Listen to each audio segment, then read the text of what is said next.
Where is it? Oh, 86. We can do one more section on this page. Very interesting section. So we finished the Maimer of Medalleg al Harim, page 86. You have it? So what does he do now? So now what he does is, a lot of times Alter Rebbe, when he brings a Maimer, he explains it, but then he takes it and he says, Olahavin, what we just learned in the last 2 or 3 weeks, I want to explain it even more with more mashalim to make it more clear. So we're just going to do this page and stop. We're not going to do the whole, that will continue later. Olahavin, to understand clearly what we speak about jumping on the mountains and jumping over the valleys. Egla Rufa, I don't know if you know all about it, is if in Eretz Yisrael, if you find a person, a body, outside a city, meaning, let's say you're walking in Tel Aviv, and outside of the city there's a dead Jew. And you don't know, God forbid, and you don't know who killed him. So what the Torah says, what you do is you measure which is the closest city. Who measures? The Sanhedrin of the Gedolah that was in the Beit HaMikdash. They come to the city and they measure. Yeah, where they take rope. Yeah. And the Torah says you have to measure, even if it's obvious, you still have to measure. No, you don't have a rope a few miles. It's still, there's a mitzvah to limdot, as the Torah says. Anyways, they measure, and the closest city has to bury. No. The closest city, the Sanhedrin of the closest city has to bring an egla, a calf, and they bring it to Nachal Eitan. Nachal Eitan means yeah, but also and a place, a field that was never plowed, and they chop off the head of the Egla Rufa, and they say, Yodenu lo shavchos adam hazeh, we did not kill this dead Jew. Kaper l'amcha Yisrael, please forgive the Jewish people. We're sorry that we didn't escort this person because we should have escorted him, we should have given him food, we should have given him police escort and security. Forgive us, and that's what the Torah says, yeah? Is there a mitzvah today? No. Today we know it's the Arabs. In other words, Today there's a dead Jew, you don't know what happened. It's Arabs. If let's say in the times of the Talmud of the Beis Hamikdash, it was maybe a Jew, but it says in the Rambam that if the city is next to a city of Goyim, then we obvious that it was a Goy, and we don't measure. We don't do this whole thing. So it's not today. Even if you live amongst Jews, but the next city could be, I don't know, even in Ramat Shlomo, you have right on the other side, you have a ganze Shofat thing. So in your Shofat. Whatever. So it's right there. It's like right across the fence. Yeah, but what if the guy just dropped dead? No, it has to be. It has to be there. Yeah, it has to be murder. You can see if it's murder or next. The Talmud says you have to see that it was a murder, whether a cut head, a neck off, or you see a spear. Okay, so now the Gemara says Nachal Eson. What does Nachal Eson mean? Shuhu kashe, a river that's hard. She'ene oise peiros. What does it mean? It's a hard earth, and you take the calf, you bang his head off on a hard piece of earth that doesn't produce any. No, the earth. The earth. The earth. Why? Yavai davar shalasa peres. A calf is a young cow that didn't have children yet. So take a young calf that didn't have children, v'yichaper, and let him, this young calf, be an atonement for a person that we didn't let him produce fruits because he was killed. So the Gemara says, my Paris, what kind of fruits are we talking about that this guy didn't produce? Children? If you're going to say it means he didn't have children, so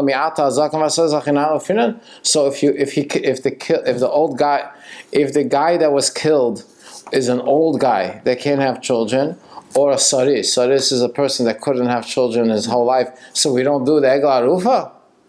In other words, is it only if I held back from a person and the guy was killed because now he can't have more children? What happens if he can't have children to begin with, so you don't do it? Ella, what does it mean? Peirot means mitzvot, meaning by killing this Jew, he can't do more fruits, which is doing mitzvot. So mitzvot is compared to fruits. So he says, now he's going to explain why is mitzvahs compared to fruits. Because it was saying that this guy couldn't produce fruits. What's the fruits we say is mitzvot. So why is mitzvahs fruits? Why are mitzvahs compared to fruits? So he explains, I'll explain to you a very interesting thing. We're taking, when you plant a thing, you put a seed in the ground. What happens with it? It becomes spoiled. And after it becomes spoiled, then a tree grows, and it grows fruits. What kind of fruits? Kedumas hagarin ahu. It has fruits like the seed. He says, okay. Has to be. Now, what makes the thing grow? The seed or the earth? That's a good question. The earth. You said the other time you said the earth. But both. What do you say? You need the seed and you need the earth. So it's both. Earth and water You and need both. sun. You can't do one without the other. אני מסכים עם יוסף. אני ויוסף גם.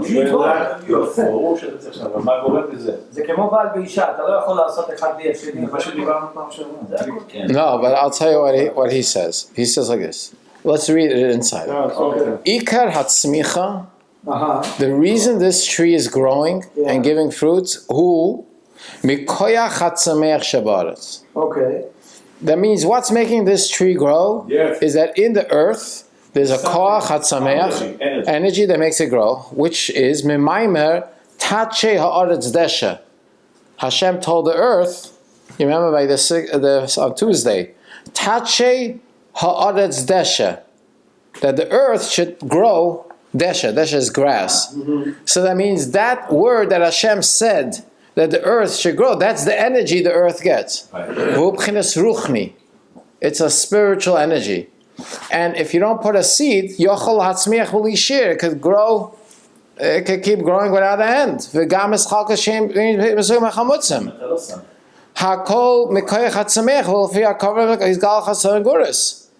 So what really the earth has such a power, it could grow any tree, and it was some fruits taste bitter, some sweet, oranges, watermelons, pineapples, vegetables. I mean, the earth could grow all different types of things.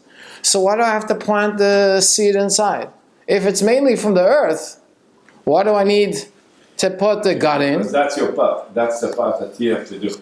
Oh, so he says, "Inyan zriyas hagarin hu b'chinas halasman leb'chinas koyach hatzmech shu koyach ruchni v'niachal zabasam kim sheyitchil kli v'azay hu shodem esgal b'chinas koyach hatzmech v'tzedugas hagarin hu kinir b'chush shel lefizera sheniz ba'aretz ken yatzmech ba'aretz." He says, "I'll tell you why I put the seed in.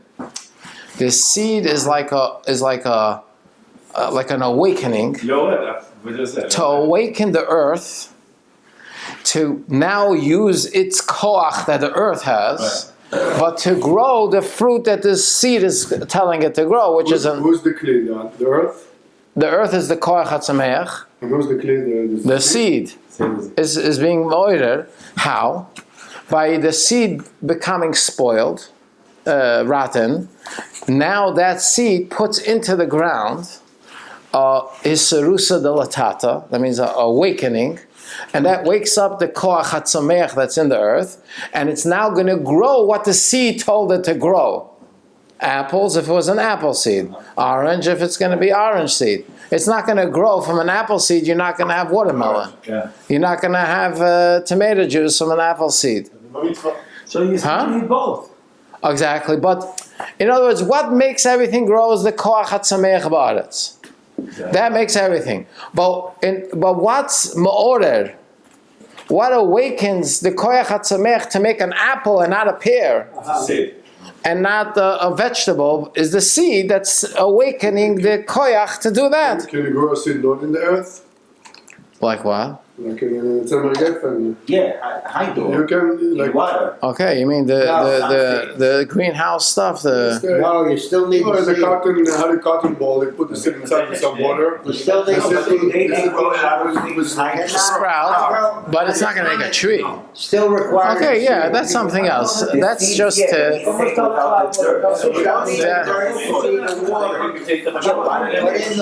other places like I buy strawberries that are hydroponic. They grow with no dirt. They grow them just with water. Right, but the energy they put in the water, they put in the vitamins to create the energy required. Plain water will not cause a strawberry to grow. Interesting. what they do. That grow for certain Yom Tovim. They make for Pesach. They make the Roman lettuce. Roman lettuce, and they grow it hydroponically because you don't want to worry about the bugs. Pesticides. The bugs. Bugs, yeah. Right. But the point here is like this: when they do it, they're really tricking the system. Meaning, Yeah. they're taking all the energy that the earth has, and they're creating it and putting it in the water. So the water is getting the energy that the earth has. Yeah. So what they're really doing is they're not taking water. They have water, Yeah. but water itself would not do anything. Right. It would make maybe the seeds sprout a little, like you put Yeah, yeah. sprout, but that's it. It's not going to grow trees. Uh-huh.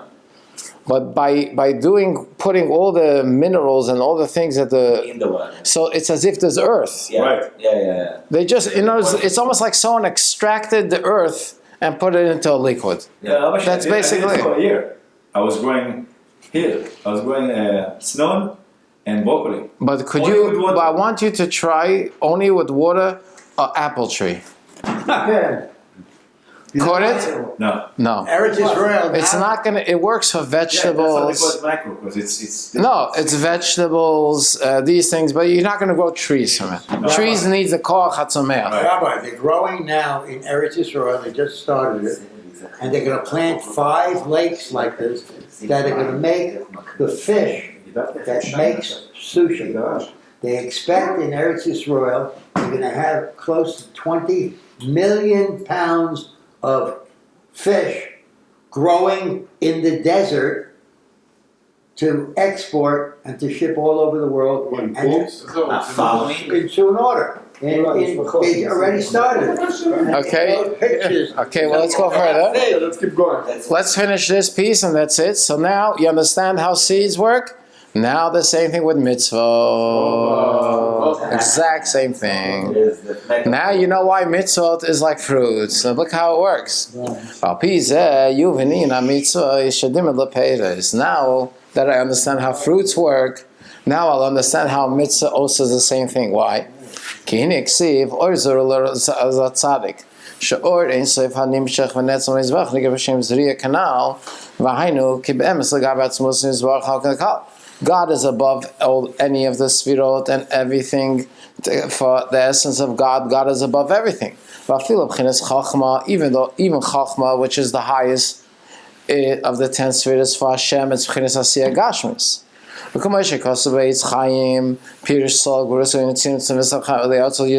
God had to make a tzimtzum. Remember, to make the 10 sfiros, he had to condense himself, because to create 10 sfirot from an infinite God, he has to really condense, and conceal himself till it becomes as a sfiros. So what happens is, so now Hakol totally b'ma'aseh tachtenim. So very interesting thing. Lahamshech or chodosh. Nainu ir zarosh akim hamitzvah pe'el mamish al deizeh she'erim izgalo and sev chines klei asag ashol hanim ziv ashkin v'gadim kol mashol da'aseh. So that's like this. That's actual seed. So he says like this. Every time you do a mitzvah, it's like you're planting a seed Exactly. in the ground, and then you know what happens? The seed germinates, And now it awakens the Or and Sof to come down and bring light to this world. What is the ground? Our body? This world and Gan Eden. The ground is this world. Gan Eden. So What it's our body? so the way it goes like this: Zoreya tzedakot. Tzmiach. What does that mean? He does two things. He takes your neshama, puts it in your body. That's one thing. Then he takes all the mitzvot and makes it physical. So every mitzvah you do, you're planting another seed in your neshama, and then that awakens. Then now Hashem is going to reveal the Or that's before the Tzimtzum. In other words, if we wouldn't do any mitzvahs, this whole world would just be Tzimtzum. We wouldn't see Hashem. Everything will be concealed. Everything will be covered. Because the only way you can make a physical world is by covering the essence of Hashem. God had to remove His essence. But what happens when you do a mitzvah? You're now putting a seed, and now you're going to reveal the essence of Hashem that's above the Tzimtzum, and you bring that into this world. So this world now has the essence of Hashem that we had to create a cover, but now it doesn't need a cover because by doing the mitzvah, you now brought this energy of Hashem into this world.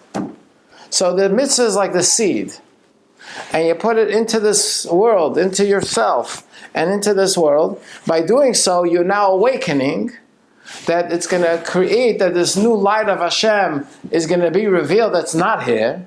And this light is going to come and bring light into this world, and that'll be infinite light.